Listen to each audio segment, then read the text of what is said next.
La beauté de ce monument réside dans sa simplicité, sa sobriété et l'harmonie de ses proportions. Ce sont les moines de l'abbaye Sainte-Croix de Talmont qui l'ont construit en 1150, solidement bâti sur un éperon rocheux qui domine la vallée de la Soivre. C'était un endroit où existait auparavant un souterrain refuge qui aboutit sous l'église.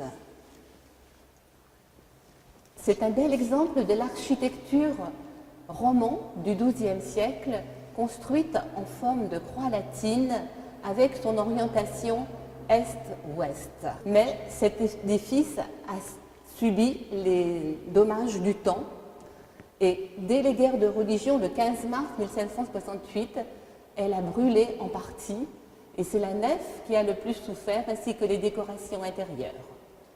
On retrouve ensuite de grosses restaurations en 1871.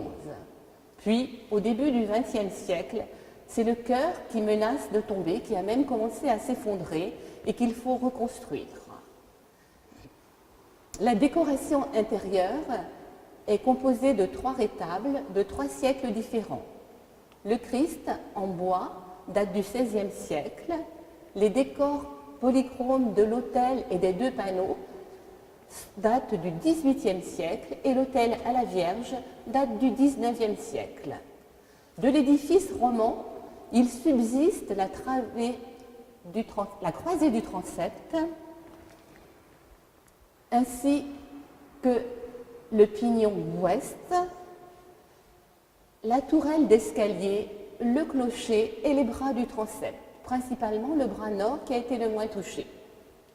À l'extérieur, le pignon ouest est tout à fait remarquable avec ses 3 voussures simples et les modillons qui existent, qui sont en granit, abîmés par le temps, mais déjà taillés grossièrement dans le granit qui était très dur.